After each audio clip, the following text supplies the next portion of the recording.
Missed an episode of your favorite podcast? Choose from over a decade of content in our archives, not just the latest episode. All free at gcnlive.com. This is your call to action. Get prepared, America. Economy, survival, energy, disasters. This is USAPrepares.com. Informative radio, educational radio. Interact now by emailing instructor@USAPrepares.com or text at 434-390-7953. Class, please take your seats. Now, your instructor, Vincent Finelli. Everyone all set? Cocked? Locked? Here we go. And all set correctly, too. USA Prepares. We're delighted. You're here with us in class today. We broadcast 2 hours from high atop the Missouri Ozark Mountains. Mackenzie's engineering the broadcast in Minnesota. I'm Vincent Finelli. Rich Scheben's with us. Welcome, Rich Scheben. Well, thank you, sir. How are you this morning? I am really doing well. And I've got something in my hand that I want to share with you. I received a postcard in the mail. Actually, it wasn't addressed to me. It was addressed to my wife. And it's an official-looking thing. It's got a 34 cents... It's got 34 cents worth of postage on it. It's kind of bluish in color. And it says, Missouri House of Representatives, State Representative Hannah Kelly, Hannah Kelly. And it has her official address and her telephone number and her email address at the Missouri House of Representatives. And it says, on the other side, it says, State Representative Hannah Kelly, happy birthday. Happy birthday. I hope your day is filled with happy moments and your year blessed with good health. Sincerely, Hannah. And then in a little spot on the side, it says, avoid unwanted solicitations by requesting that your number be added to the Missouri no-call list, and it has that number. So our state representative has wasted 34 cents, plus the cost of the card, plus the cost of whoever handled this thing, to send this to us. Now, she's the same gal that I contacted when I was being attacked, unprovoked attack by the Department of Revenue. She was of no use to us. Didn't contact us, didn't call us, didn't respond in any way, shape, or form when we were being attacked by the government in the state of Missouri. However, she thought my wife should receive a birthday wish. That means she knows my wife's birthday. So there's just one more waste of government. Now, how much do they make? They make about $35,000 a year. And they get about $100-something per day in what's called a per diem. So where does this money come from, this 34 cents that she wasted on Mrs. Finelli? And Mrs. Well, actually, it wasn't even wasted. Mrs. Finelli's furious about receiving this. And I don't blame her. And when it comes time for my birthday, I'm going to be furious as well. So that's our government in action. Just one more thing to frost us. And maybe some lonely people might find it a joy to get a birthday wish from one of our alleged representatives, but I don't. It angers me. What do you think, Rich? Oh, it's just part of rigging the game, and this is one of the reasons why I say it's not a left-right paradigm. That's only about a 5% difference. In reality, it's truly a north-south or up-down or aristocracy-serfdom paradigm. And this is why Trump has inherited two words that come to mind: sabotage and demolition. It's to enforce the status quo. It's to distract, dumb down, and divide the American people by groups. It's to make political correctness our pagan god. And it's to make the people not be aware of what's really going on. It's all part of the big distractions. So when, between demographics, the central bank, corrupt monetary policy, Keynesian economics, group identity politics, it's all making it almost impossible for the bottom 93% of the people to control their own destiny in this pass-the-buck world. And, we always talk about fractional reserve lending from the banks. we really live in a fractional reserve society, especially from the top down, where there's no accountability. You know, they do 1% or 10% of what needs to be done, and everything else either the buck gets passed or gets dismissed or lost in the system.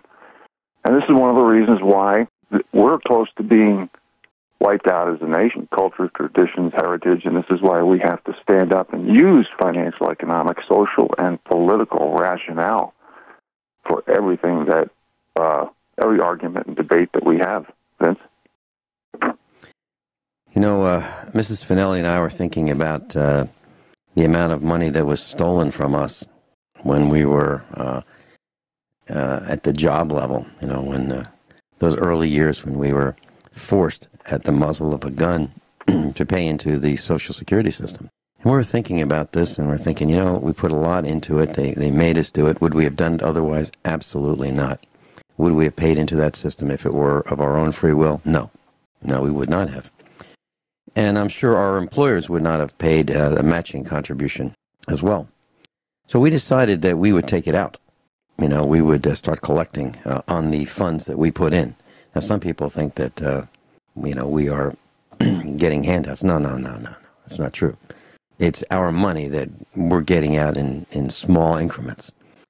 And we thought about, you know, people getting sick, and we thought about the illnesses and how many people are dying of cancer so quickly. We've decided that, you know, this is obviously a plan to take us out and to have us have paid in to this system and collect our funds, and then encourage us not to take them. And so we decided we would take ours. And I was thinking that maybe we should, I hate to say to people, why don't you consider taking your Social Security as soon as you can, because each of us has different circumstances. But with the amount of pension funds that are going under, with the amount of funds that are being stolen and used for different purposes, and companies going out of business, it might be incumbent upon people to consider getting their funds out, at least look at it. And I know a gal who I talked to over the weekend who is a state employee in another state, and she's being laid off. And the question is, will her retirement funds that she's been paying into for years and years and years, will it be there later? Or if she can cash out now, cash out now. And when I was a state employee, I decided that, and I was a lot younger. I was in my, maybe 30s. And I decided that I would take it and run. And I did. So I don't have to worry about that. I already got it and put it to good use. But what are your thoughts about that? Do you think that a person who is at retirement age can collect Social Security, could start getting that pension? Should that person do it? Should that person cash out? Do you think it's of concern? Will it still be there in 5, 10, 15, 20 years?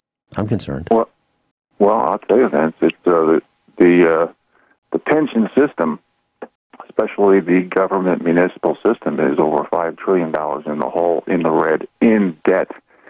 And what the federal government can do is print more money, but they're saying they're going to stop doing QE, which is quantitative easing, and doing QT, which is contracting, which is quantitative tightening. So that tells me that the government workers will not get what they think they're going to get. There will be a means testing formula because the whole system is about ready to come down. Now, if you're a state, city, county, municipal worker, and you don't get the money from the feds, and the feds broke, the whole system's broke, with the $5 trillion plus in debt. I mean, you can't even make this stuff up. If I had the opportunity, if I was a government worker, or if I was private sector and I had a Bitcoin cryptocurrency, or if I had anything, any type of store of value that would, and it depends. 95% of the answers of the questions I get, my answer is it depends. Depends on your age, your time leverage situation, how many years you have left to work, how much debt you're in. There's so many things. But if I was in debt and, excuse me, I could take money out of anything to pay off my house, my land, and get some certain ducks in a row, I would definitely do that. So it depends on your situation. And you got to look at all these college degrees out there where people are coming out losing time leverage because they're in so much debt and they have to be a renter. And they're really missing out on all that time leverage and opportunity to raise equity and payoff principal. So I think a lot of young people are losing ground. And if I was older and had the opportunity to take my money out and put it to better use, like you just said, I would definitely do so. Well, class, that's what I did. Now, we're not... Proceed at your own risk, okay? Make sure you do your own research. We're not telling you what to do. I want to be very, very clear about that. And it was very deliberate. The first time that I bought an ounce of silver, or the first time I bought a fraction of gold, and many, many, many years ago, I did a lot of research, and it was something that I talked to people about, and I did my own research and made my own decision. So whether it went up or down was entirely my fault. So keep that in mind. But when you have third parties involved, especially parties you don't even know, I think there's risk there. There's risk there compared to having the if we're talking about gold and silver, having it right there. Like, for example, I have in the studio an ingot. And it says Billings, Montana. It's a hand cast. It says silver, 0.999 plus fine. And it looks like about the size of a domino. And on the bottom it says 7.47 troy. So easily it's about $150, and I have it. And it's been sitting on the studio desk for the entire time I've been broadcasting. It's kind of like a paperweight. I spent over $100 on it when I bought it. It's gone up a little bit, but I have it. I'm in control of it. And if it doesn't get stolen, or if I don't trade it for something or spend it, I still will have it. And that's important to me. It's important that if I have an asset, that I have control of it rather than entrust it to someone else. Kind of like having someone else do your taxes. I don't do that either. We'll be right back. Rich Stevens with us. Rich, I just posted at USA Prepares a link to a class we did on Friday, which was titled Extreme Tax Deductions, How to Start Your Own Business. So, class, if you're interested in that 38-minute video on Part 1, Extreme Tax Deductions, just go to usaprepares.com, page number 1. It'll take you right there, and you can share that with friends and family. I believe that it will easily save anyone who implements those items that we talked about, easily save $1,000 a year, easily. So in 10 years, $10,000. If it doesn't, make sure you call the radio station that you're listening to of this broadcast and ask them for a full refund. But I really believe that if you do implement the things that we talk about, and do them at your own risk, please, you will save a lot of money, and it will change your life. It will, Rich, even you have a business. You're an author. You've written a book. You teach people, and you can take the same tax deductions that I take, that the wealthy take, Donald Trump takes, that many people take who have their own businesses. And the reason I'm suggesting you consider starting your own business, whatever your passion is, class, whatever. The reason I'm suggesting that you consider this is because if you have a passion and you turn that into your business, you won't be working. You'll be enjoying the tax deductions that the wealthy take, and you'll be having fun all the time. I have fun all the time. I really do. I'm a farmer. It's what I want to do. I broadcast. It's what I want to do. And the broadcast provides me with tax deductions. Doesn't provide me with income, but it provides me with tax deductions. And the farm provides me with tax deductions and toys. Lots of toys. Now, I don't need these toys, but the business does. And we'll talk more about that on Friday. Part 2 of Extreme Tax Deductions is Friday, hour number 2 with Marty Barrett. So I just wanted to share that with you. Rich, when did you learn about tax deductions, and when did you learn that, it's better? It's better overall for someone to have a business than to be an employee. Well, Vince, my situation is a little different. I wouldn't consider myself to be a quote-unquote business. I think I'm more of a penny save, penny earn mentality type. I grow my own garden. I harvest my own meat. What I've done, the majority of the income that I've gotten over the last probably 15 years is real estate that I have sold.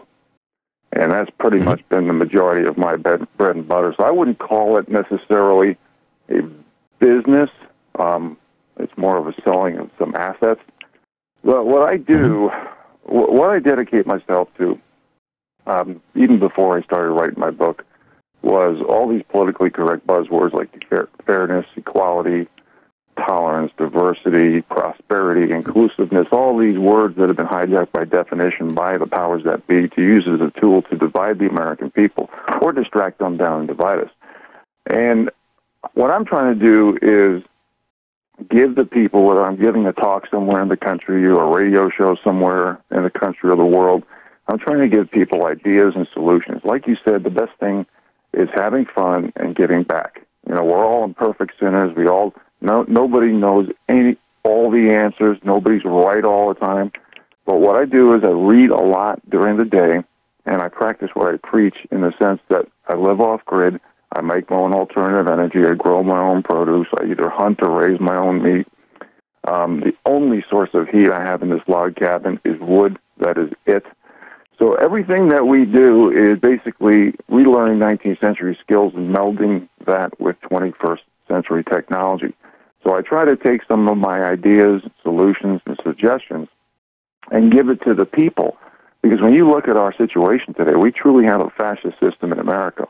Only 4 to 6% of Americans make their primary income from being self-employed because of the lobbying, the high regulations, the high minimum wage laws, everything that protects the corporate oligarchy that's in bed, that's created alliance with big government and the court system protecting them.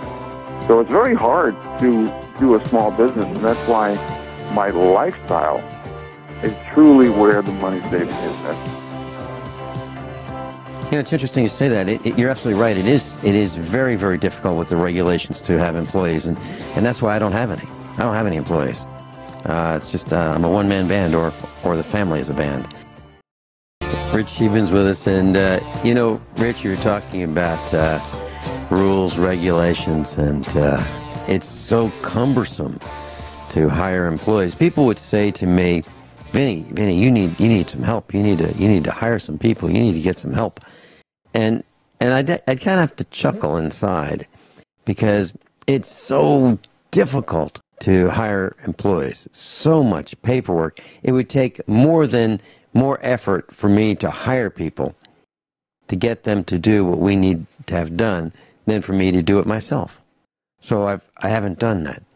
And I wanted to share something with you, Rich. I just went to YouTube, and Ron Gibson has been just wonderful.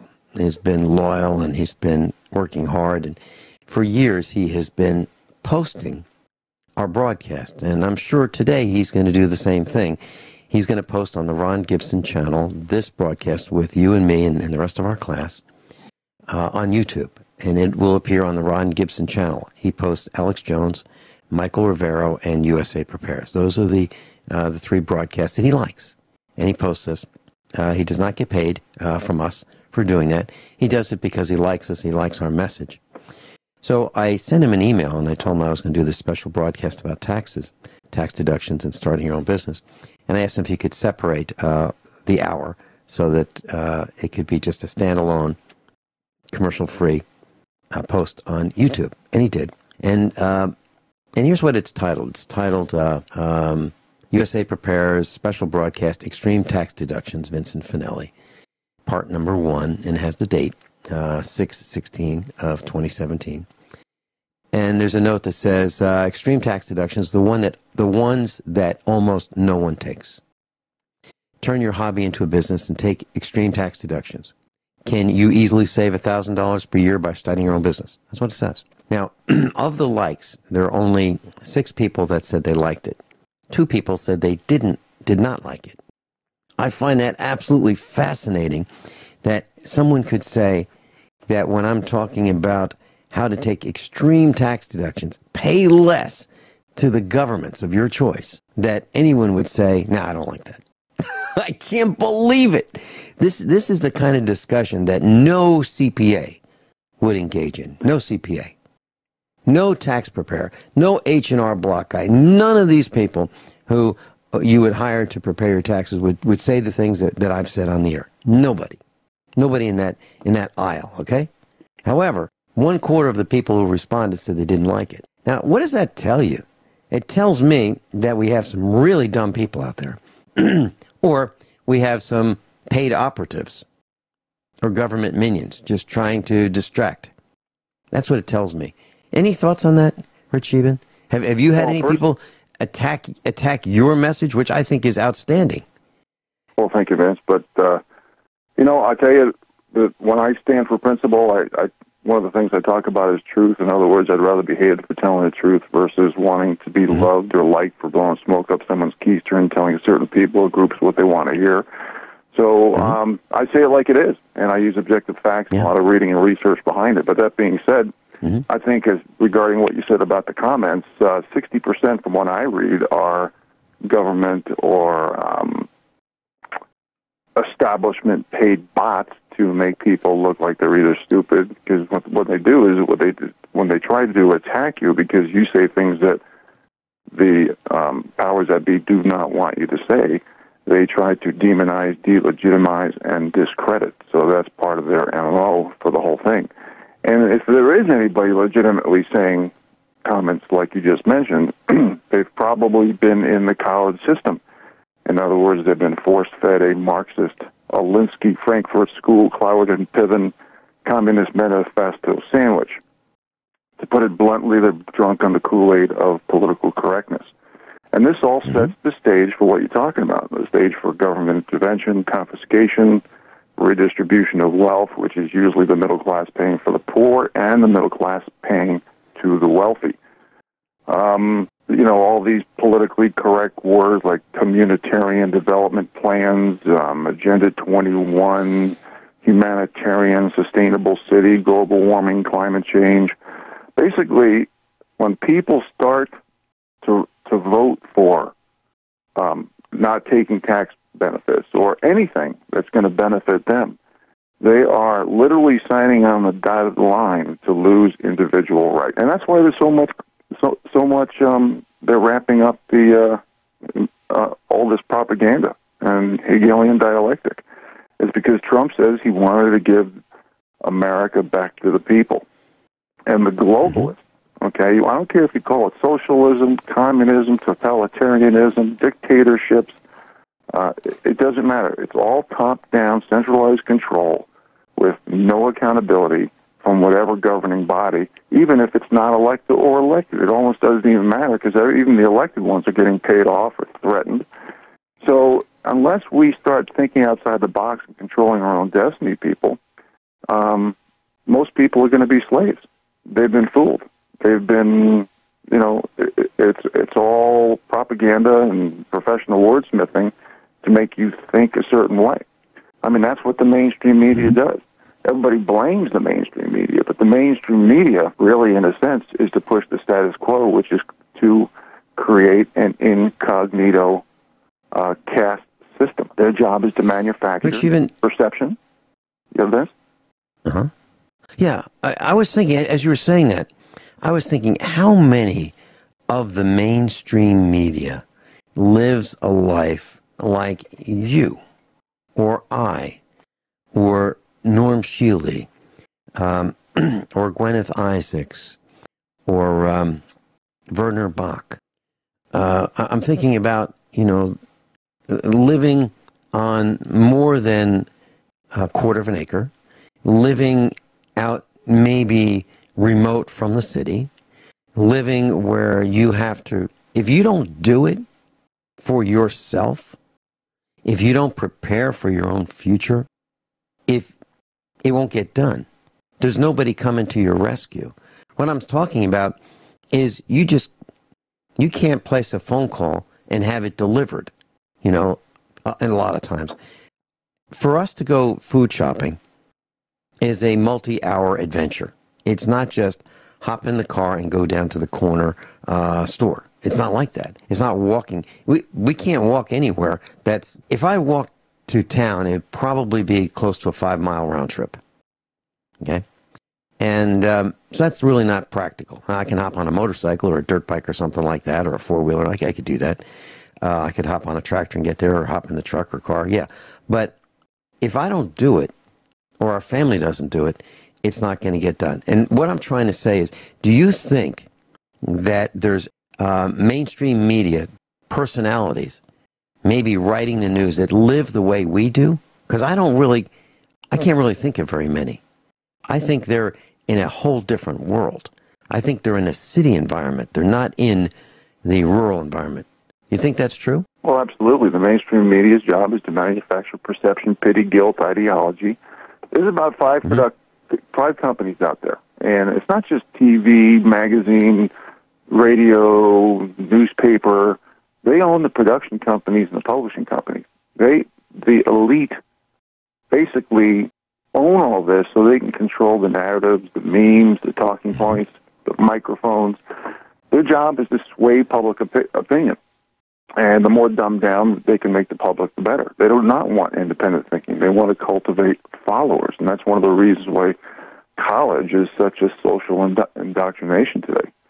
So, just like you were saying, if I don't grow my garden, I don't eat organic vegetables with enzymes and the right proteins and all the health benefits. If I don't hunt or raise animals, I don't eat meat without hormones, steroids, and antibiotics.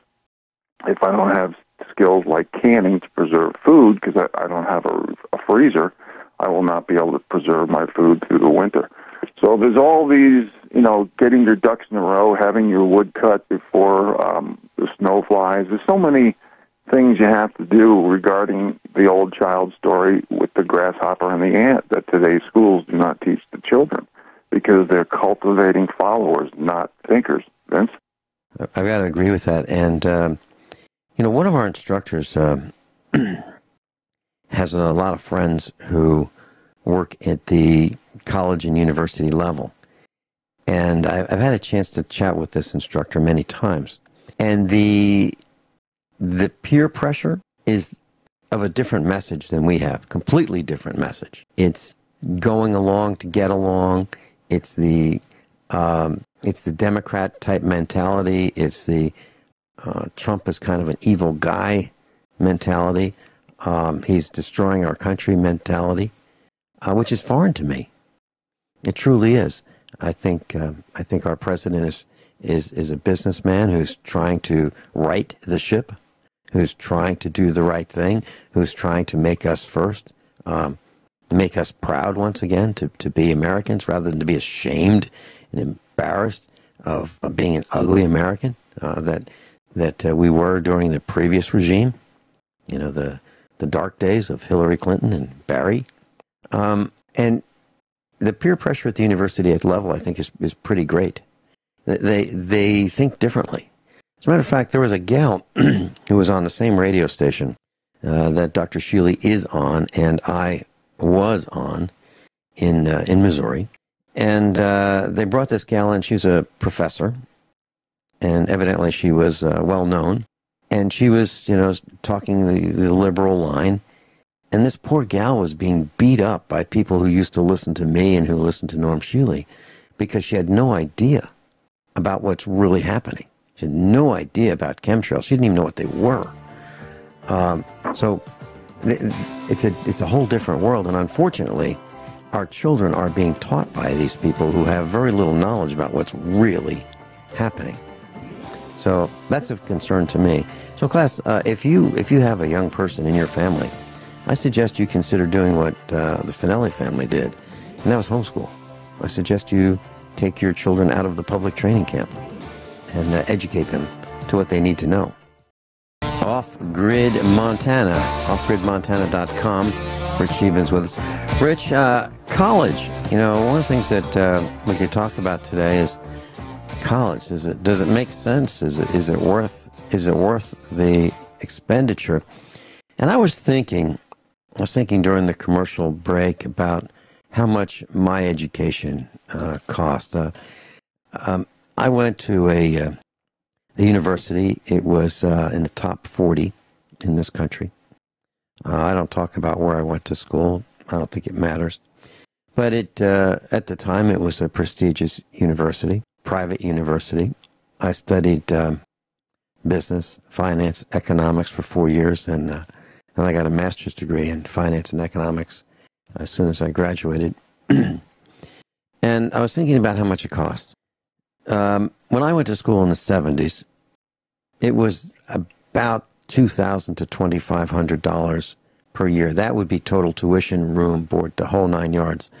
So my entire education, I believe, was about $10,000 for 4 years.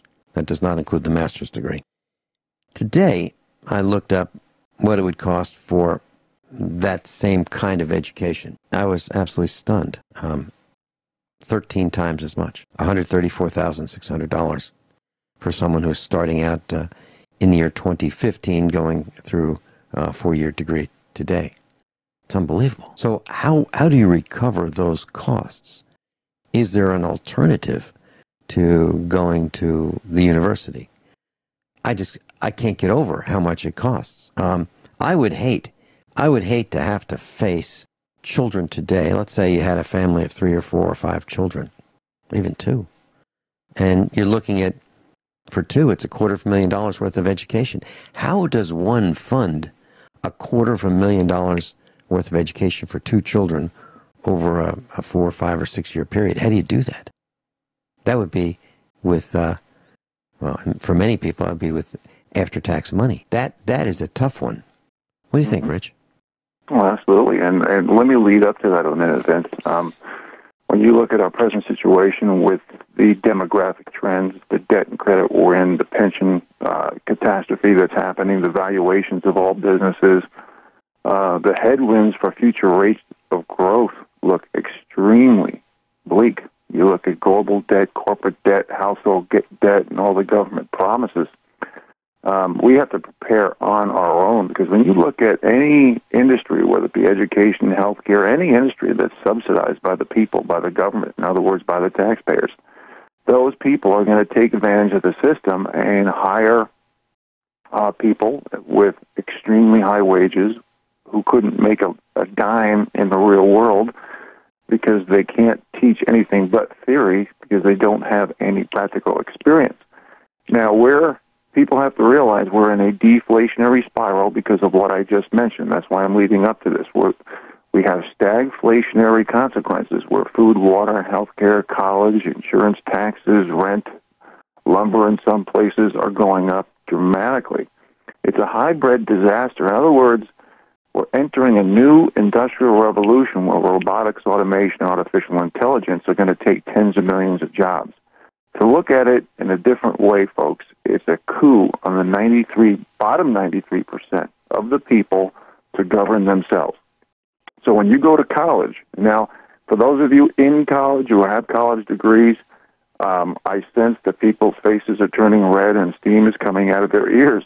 Now, let me tell you something. I have 3 college degrees. One of them was in forestry. I went to the National Forest Service back in the early 80s to get a job, to get out to Montana, and they told me that they would not hire me as a white male. They hired 2 girls in the waiting room, fresh out of high school with no experience, no education, no nothing.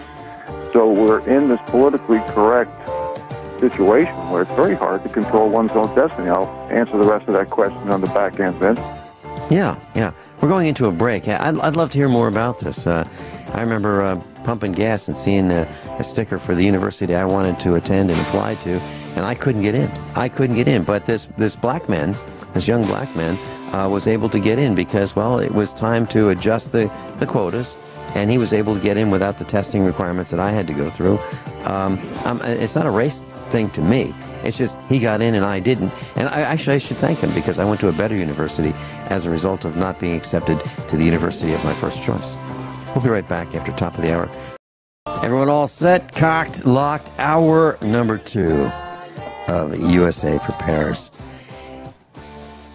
Today we're discussing college education, and I was talking about the race card, and I'm not talking about Bill Cosby.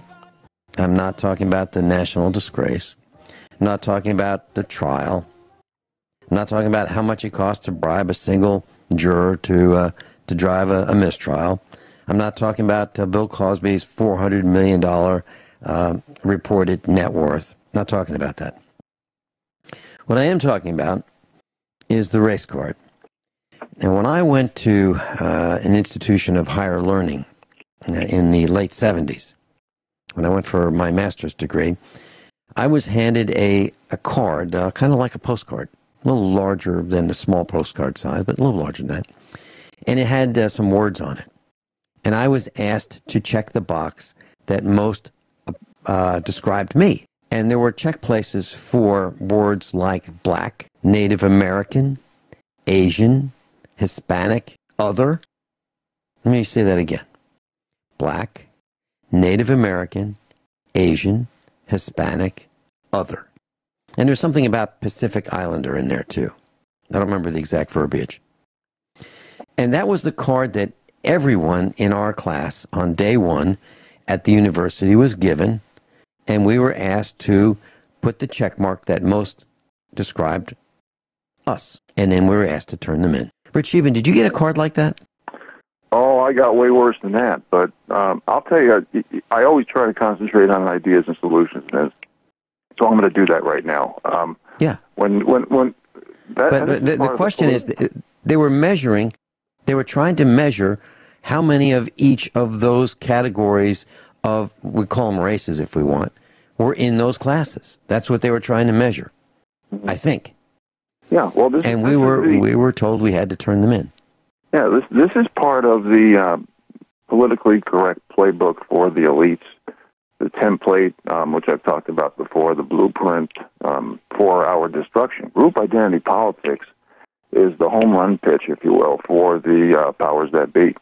And what they want to purposely do is create reasons why we have to have a different set of rules, laws, and accountability so they can have unaccountable governing everything from printing money from the Federal Reserve to anything that they want. So they force the system to lower the bars of standards and expectations. And it's not meant to create synergy. It's meant to, again, distract them down and divide. Insult the work ethic, the ability, and the intelligence of all these people who are shoved into these groups with lower bars of standards and expectations. And then you degrade and disrespect each of those groups, including your own country, because things like innovation, productivity, knowledge, everything that made us great is being thrown out the window with the baby in the bathwater. And that's why I prefaced before the break some of the things I wanted to say about college. It's part of a system. And if I had to pick 3 main objectives of college today, would be social indoctrination, creating debt slaves, and enforcing the status quo, which I like to call an incognito caste system. Just like the Federal Reserve's 3 main objectives is to keep the banks going, Wall Street, and the stock market, and to feather the nest of the wealthy. So going back to college, I really feel that 90% of the degrees are close to worthless because of the loss of time leverage that one has to pay back their school, which means they can't get equity and put principal in their pocket from whatever house or land that they buy because they have to rent. So they're in the system more of a debt slave or servitude because debt is slavery. So that time leverage loss for 90% of the students who aren't getting a bang for their buck because the standards and expectations has been so lowered under all these subsets and guise and veils of political correctness, it's made a loss of diminishing returns. Everything has a loss of diminishing returns, whether it be printing money, whether it be college. If we keep lowering the bars of standards and expectations and giving a path, if you will, to certain people because they come from a certain amount of wealth or certain skin pigmentation or sex, religion, gender, ideology, generation. That's why half the questions on mainstream media is all race baiting, gender baiting, sex baiting, religion baiting, ideology baiting. This is their plan of action, group identity politics to divide us. In fact, let me talk about some of the social indoctrinations as I mentioned there. I'm going to just give a few examples, and this is going to sound like the comedy satire section of the show, but I swear to God, this is all true, okay? First, Purdue University. Pro-lifers who believe fetuses are human is that, quote, but naked body of a child is child porn, unquote. Clemson University. Expecting certain people to be on time is racist. Not making this stuff up, folks. Can't make this up. University of California has chill zones with mats and beanbag chairs for naps. University of Michigan, because of Trump derangement syndrome, has enlisted services of psychologists to put in a room full of Play-Doh and bubbles. University of Arkansas, eliminate C grades and start grades at B- level. Several universities around the country are saying American flags are a symbol of hate. Certain college students and certain universities are saying that they're intimidated by masculine wood paneling. Universities are now hiring social justice warriors to tattletale on other students' speech. Folks, you won't hear this stuff in the mainstream media. That's why when you go on late night shows or any type of entertainment, they love satire, they love banter, they love derogatory against conservative thinkers. They want to teach people how to yell, scream, and chant. And that's one of the reasons I've mentioned the Lewis and Clark analogy. When Lewis and Clark came out and they came to the Pacific Ocean, they literally asked all the people, everybody had a vote, including York the black slave and Sacagawea, the female Indian.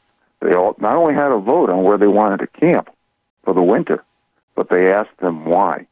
See, now, instead of having debate and comment and intelligent communication, they are teaching today's kids to yell, scream, and chant instead of saying, why should we camp here? Why should we do that? Why should we feel that way? They're lowering the bars of standards and expectations purposely to dumb down today's students. So if you want to pay for that, I'd really think twice, because we are not controlling our own destiny. And who do you think, when you look at the biggest schools in the nation, who do you think the highest paid faculty members are in the nation, in all colleges? It's the head football coach. Distract, dumb down, and divide. Now, everybody loves entertainment. I do too. I enjoy a good NFL game once in a while. However, when the top, highest paid person on faculty is the football coach in almost every big school, that should tell you something, folks. Vince? Well, I was thinking it should be more like the chair of the physics department, the chair of the chemistry department, the chair of biology, the chair of mathematics. I'm talking about the hard sciences. You would think that, those positions would be the highest paid because they're the most difficult. The chair of electrical engineering, astrophysics, right? Isn't that what you would think? And then, but moving on, logic has been hijacked. Moving on down, maybe the chair of, toward the bottom would be psychology, right? The chair of sociology, moving on down, way down. I don't get it. I don't get it. But I can tell you this. When we have dinner and lunch here at the farmhouse, we all get together, we sit around the table, and we discuss the things that we've done so far today. We discuss the things that we plan to do today, the projects that are in process, what the status of them is, who needs help on them, who needs help right now, who needs help this afternoon, who needs help this evening, who needs help tomorrow and the next few days. We plan out what we're doing, and we discuss the best way to do things. And that's what you were talking about, kind of like Lewis and Clark. Why we should do it that way, what the best approach is, the best use of our resources, so that we don't waste time, energy, and money. And then we do the same thing at dinner time. And then we do the same thing tomorrow, and the next day, and the next day. That's kind of what life is like here. It's kind of like it's a business, believe it or not. It's a family business, and we're all trying to be successful for the family. If we are successful, we'll get to live another day, and maybe another day after that, and maybe another day. If we make too many mistakes, and if we all decide to heck with it, we're just going to put our feet up, eat bonbons if we could afford them, and watch TV, the whole thing would collapse. But nobody here is interested in watching it collapse, nor participating in that. Everybody's working, including the animals. You know, Rich, I wanted to share this. I don't know how to do it, but yesterday, at the end of the day, we decided just before the sun went down to go and check one of the fields. And it was, maybe an eighth of a mile walk. So we started walking, and there were two dogs outside who were on patrol all the time. We said, come on over. And they joined us. And then our cat, I called our cat. His name is Red. He's a black cat, and we call him Red. So I said, hey, Red, come on, Red. So Red joined us. So now it's our son and Mrs. Finelli and I and two dogs and the cat. We all went for this 1/8 of a mile each way walk, to check the field. And it was really kind of nice. So even the cat understands that he is part of the team. The dogs, of course, understand that. But that's the way it should be. It should be like that in every household. Don't you think? Absolutely. We're losing our balance in life. All pulling in the same direction. All hands on deck. Everybody participating at his or her fullest capacity to be successful. And we're encouraging that. When we come back, Rich Scheben, I'd like to talk about a couple of our son's friends. They went to college with him, and let's talk about what happened to them. We'll be right back.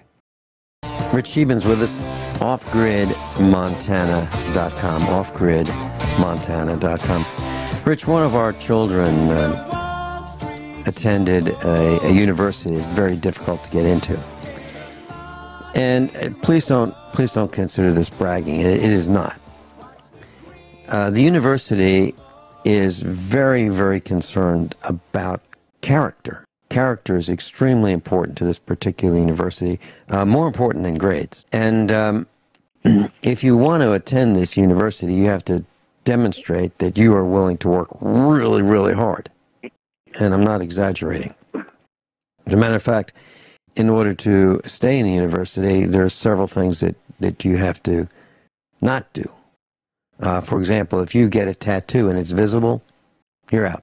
If you're caught using drugs, you're out. If you're caught using alcohol, you're out. If you go to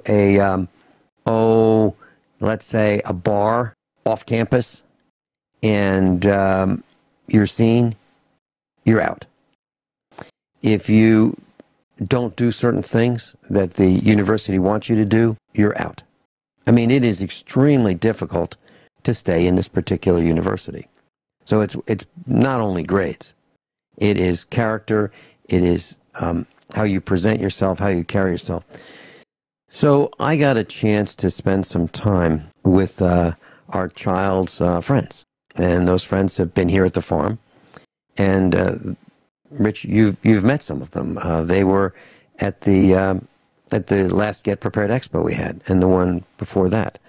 So some of our friends, college age friends, helped us at the expo. And so, what are they doing now? Well, they've all graduated.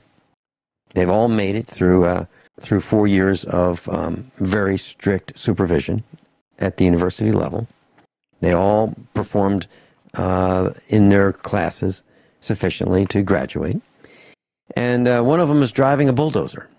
He has a 4-year degree, and he's operating a bulldozer. Another one is driving nails as a carpenter. And so when you ask yourself, is college worth it? I guess the question is, how much did it cost, and what are you going to do with it? Now, in my case, my education at the undergraduate level was about $10,000, 4 years of time. And what have I done with finance and economics? Well, did I work on Wall Street? No. Did I work at a bank? Yes. But did I use the finance and economics training specifically for banking? Not exactly. I designed computer systems. But I wasn't trained for that. I wasn't trained at the university level to design computer systems. I learned how to do that mostly on my own. So, my thoughts, I think that what a sheepskin does is it helps you get in the door. And after that, you're really going to have to prove that you should have been let in the door for that interview. Do you have thoughts on that, Rich Scheben? Well, I want to go back to a little finance and economics myself here. We've exported inflation to low-cost producing countries for the last 10 to 15 years heavily. So a lot of our good jobs have left America. And American companies can't afford American labor because you tell a joke in the hallway, you compliment somebody on their physical high standards, you say something that's considered off color, whatever the heck that may be. Anybody, depending on what group they come from, whether it be protectionist group status, victim group status, whatever, they can say something, and human resources come out of the woodwork, attorneys come out of the woodwork, and if you don't have a certain hierarchy in the victim group or protectionist group status, you can't even sue. In other words, you have no restitutional rights. So it all depends on what group you come from today in lieu of what's built America, like hard work, effort, proven results, and qualifications, Vince. Let me see if I've got this right. So it's not so much what you know, it's what status you bring to the table. We'll be right back. Class, I don't want to say that a college education is not a good thing. But the question is, how does one pay for this? Let me give you an example. So I just did a little research during the break about what does it cost to go to college. So for a public 2-year college education, that's if you live in the district. Now this is the average published yearly tuition and fees. Okay? So for 2 years, how much is it? Well, it would be $3,400, actually $3,440 per year. Now, if you spent 2 years there, that'd be $7,000. That's a community college. Now, you don't live at a community college, so there's no room and board. There would be just kind of like tuition and fees. If you went to a public 4-year college and you're in-state, that'd be the lowest cost. If you're in-state at a public institution, it'd be $9,400 a year. 4 years would be $38,000. If you went to a public 4-year college and you're out of state, it'd be a lot more expensive. It'd be $23,890 or $96,000 for that 4-year degree. And if you went to a private 4-year college, the cost per year is over $32,000 or about $130,000 for 4 years. So I'm getting different numbers, but the bottom line is a 4-year private education or a 4-year public education, if you're out of state, is going to be $100,000 or more. And the question is the return on investment. Will you get a return on investment? Now, I believe that having that sheepskin got me in the door. I really believe that. I believe that that's a barrier to entry. You know, when you apply, they want to know, do you have a degree? Now, when I got my degree, no one ever asked me about my grade point average. Never did that come up. Never. I don't know if that's the case today, but it never came up. When they learned and verified that I had a BS degree in finance and economics and that I had a master's in business administration, and they were able to verify that, that was enough about my education. Then they wanted to know what in the heck I could do, what practical things I could do, how they could get the investment that they would be making in me through salary and benefits, whatever that might be, you know, the desk and the calculator, whatever accoutrements I might have in that cubicle or that office, whatever they provided for me, the overhead lighting and the cooling and all that, how they would get more return from hiring me than not hiring me. That's what it's all about. Can they make money on Vinny? And that was the equation. And if they thought they could make money on Vinny, actually make more money on Vinny than the other candidates that might be applying for the same position, then they would select Vinny. But if they thought that the other guys or the other gal might be a better choice and they might do better with that person, then Vinny would not get selected. And that's kind of how it works. But I believe that at the time that the college degrees or the college degree was the way to get my resume reviewed for consideration. Rich, your thoughts on that?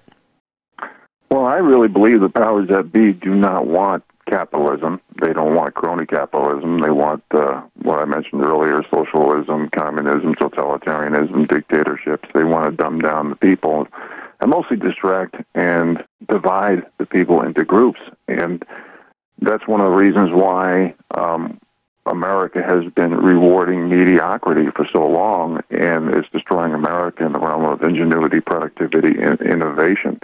A quote from John D. Rockefeller says it all: competition is sin. So why go to school when there's 1,000 subsets, veils, and disguises under the category of political correctness? Look, if you recall, just a half an hour ago when I talked about some of the, I call it the comedy satire period, but all the social indoctrinations that the people are doing, and that includes getting rid of free speech. When you can't express yourself, when you can't use objective facts, when you have to use subjective emotional opinion, have the different rules, laws, and accountability for different people depending on what group they come from, I don't believe that college is the answer, because the system is making it an industry so there can be debt and servitude. Let me give you an example of what America is like today, folks. Let's say I call this my high jumper analogy. Have I ever mentioned this to you, Vince? No. What this is, let's say I'm an employer, and I'm looking to hire people to be the best high jumpers. Let's say I'm talking to a group of 500 people, 500 candidates. They wanted to be considered for this one job opening I have as a high jumper. So I raise the bar of standards to 6 feet high. Well, maybe 1% of the people or 5 people can climb that bar. So I do a final interview for the last 5 people. I ask them about their workout ethic. I ask them about their diet. Can they keep their weight down? How often do you work out to be this great high jumper? What kind of, how long do you work out for? All the pertinent questions that would be of high standards and expectations to be a great high jumper. Well, this is the way America was. Now, this is the way America is. There's 500 people in the room, and I'm trying to qualify people through hard work, effort, proven results, and qualifications for this job to be this high jumper. And now, because of government regulations, political correctness, terms that have been hijacked by definition like equality, fairness, tolerance, diversity, inclusiveness, now the system, the law, says you can't do it the way it used to be done. You got to lower the bars of standards and expectations. So instead of having the bar at 6 feet, now we've just lowered the bar to 6 inches.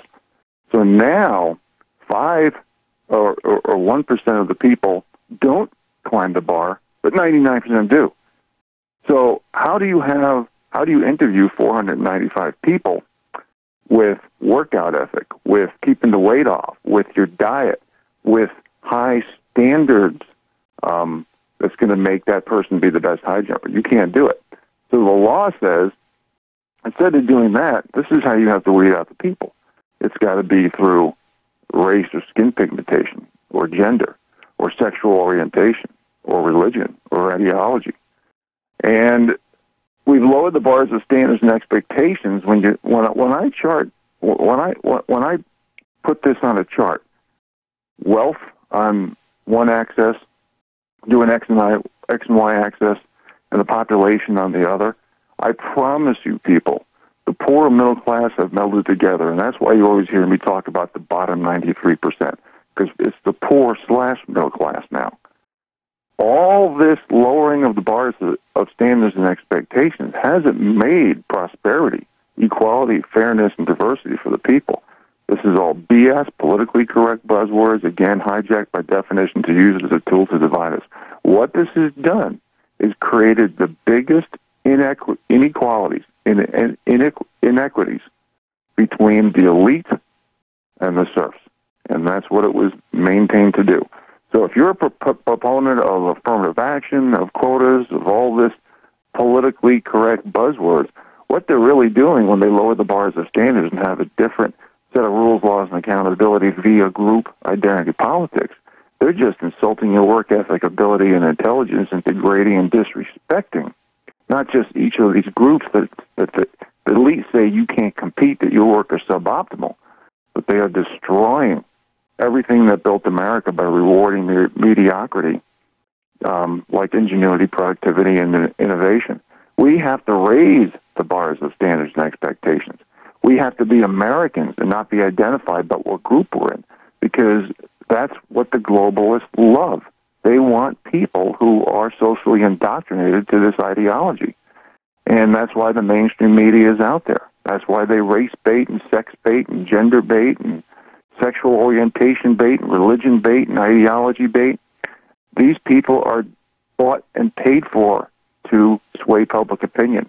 Fake news is a compliment. They're bought and paid for.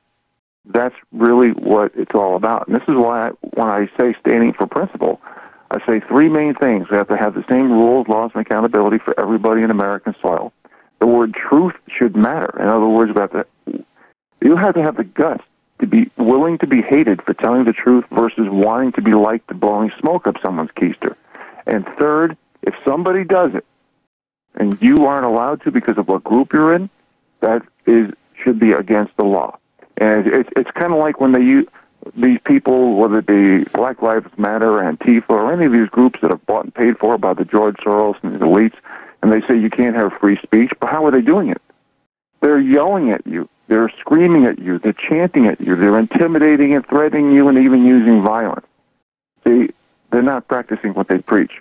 And this is why practice what you preach laws, which I've mentioned on many a radio show over the last several years, should be implemented. Vince? You know, the word equal opportunity is meant to be treating employees and others without bias, without discrimination or bias of sex, race, or age. But I remember, and I support that. I support equal opportunity based on qualifications, knowledge, and so forth, the characteristics that make up a good candidate. When I was at one of the banks back in the 80s, I learned of a term called, and you mentioned it, affirmative action. And I went down to human research. They call themselves human resources. But I went down to human research and I said, so tell me, what actually is this? You keep talking about affirmative action, but I don't quite understand what it is.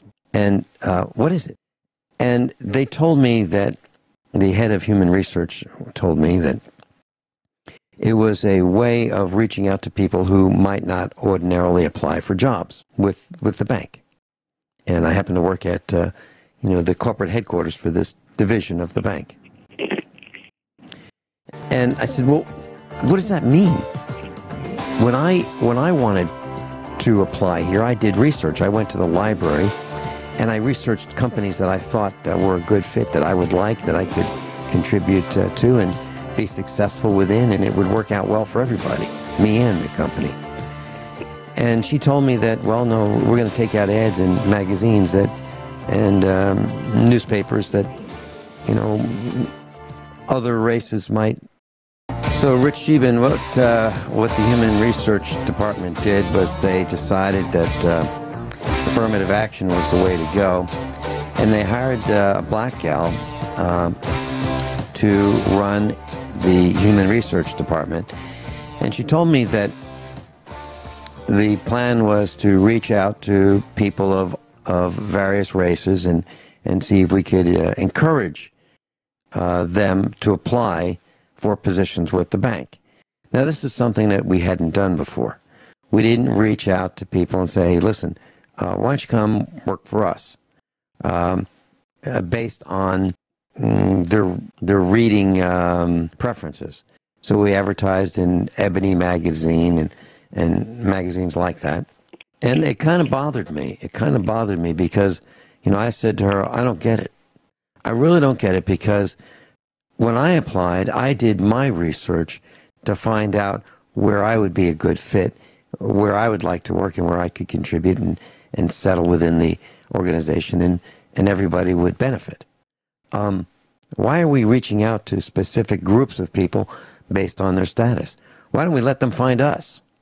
Why don't we consider candidates who have done the extra effort to find us, rather than us do their work for them and find them? But I wasted my words on that, because that's not what we did. We reached out to find people who had no idea who we were, and we tried to hire them.